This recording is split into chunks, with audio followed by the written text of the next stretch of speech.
নামঘৰত যিহেতু অহাকালিলৈ দহাকাজখন হ'ব, তাৰে আমি কিছুমান কাম বাকী আছিলে।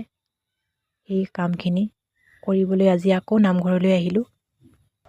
নামঘৰত যিহেতু অহাকালিলৈ ২৭ তাৰিখ সোমবাৰে দহাকাজ দিয়া হৈছে ৰিতু কঠালগুৰি গাঁৱত। সকলোকে নিমন্ত্ৰণ জনালোঁ। যিহেতু কাম কাজ চলি আছে, তাকে আপোনালোকক অকণমান দেখাই দিবলৈ চেষ্টা কৰিলোঁ। আৰু এয়া আমি শাক পাতবিলাক বান্ধি ধুনীয়াকৈ সজাই পৰাই লৈছোঁ। যিহেতু প্ৰত্যেকেই পাব লাগিব, বহুত দূৰ দূৰ গাঁৱৰ পৰা মানুহবোৰ আহিব। যিহেতু অলপো খেলি মেলি নোহোৱাকৈ দিবলৈ চেষ্টা কৰিব লাগিব। ৰাইজে সকলোবোৰ কাম নিজে নিজেই ধুনীয়াকৈ কৰি গৈছে। যিহেতু ৰাইজৰে কাম, ৰাইজে কৰিব লাগিব। সকলোৱে লাগি ভাগি একতা এনাজৰীৰে কামখিনি কৰি শেষ কৰিব লাগিব। যিহেতু অহা কালিলৈ সকলোৱে আহিব। এয়া বাল্টিবিলাক ৰখা হৈছে প্ৰত্যেকৰ কাৰণে। চাউল আৰু এইফালে আলু, মিঠাতেল সকলোবিলাক ধুনীয়াকৈ সজাব লাগিব। যিহেতু প্ৰত্যেকেই পাব লাগিব, কোনেও যাতে নাপালোঁ বুলি ক'ব নালাগিব। এনেকুৱা ধৰণে সজাই ৰখা হৈছে গোটেইবিলাক। এইবোৰ মানুহবোৰ সকলোৱে আহিছে, গাঁৱৰ মানুহবোৰ সহায় সহযোগিতা আগবঢ়াবৰ কাৰণে। আমাৰ যথেষ্টখিনি কাম কৰা হৈয়ে গৈছে। টোপোলা বান্ধি এফালে শেষেই হ'ব হৈছে।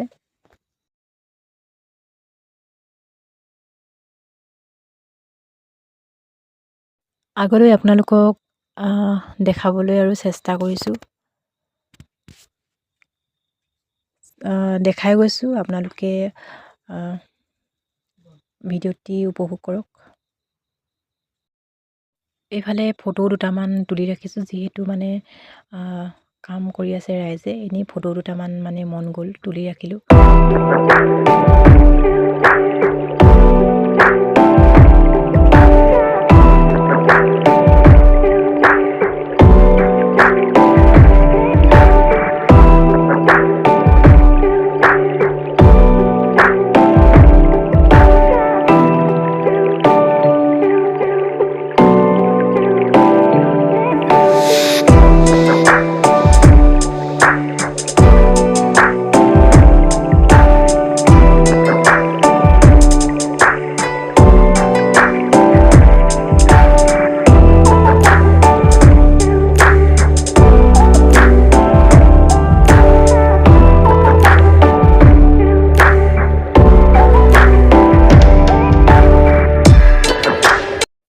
আপোনালোকে বাৰু মাটি চৰু চিনি পায়নে? দেখিছেনে? এইবোৰ হ'ল মাটি চৰু দেই।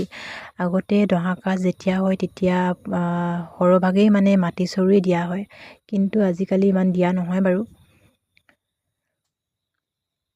সেইকাৰণে অলপ মাটি চৰুবিলাক দেখাবলৈ চেষ্টা কৰিলোঁ।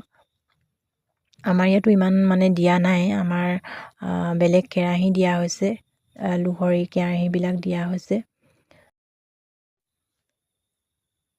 এইবোৰ তাত দিবৰ কাৰণে সজাই থকা হৈছে।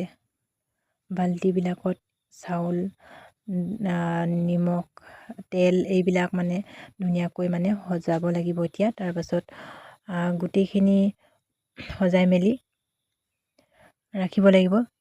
যিহেতু কালিলৈকে কামবোৰ কৰি আজি শেষেই হ'ব লাগিব। কালি দিনত দহাও আছে, সেইটো কাৰণে কালি কৰিব টাইম নহ'বগৈ। সেইটো কাৰণে আজি গোটেইখিনি কাম কৰি ৰেডি কৰি ৰাখোঁ। আৰু গোটেই ৰাইজে সেইকাৰণে লাগি আছে। আৰু এটা বস্তু আপোনালোকক দেখাইছোঁ। আৰু ভিডিঅ'টি সামৰি দিছোঁ। মোৰ ভিডিঅ'টি যদি ভাল লাগে like, comment, share and subscribe কৰিব। আজিলৈ ভিডিঅ'টি সামৰি দিছোঁ।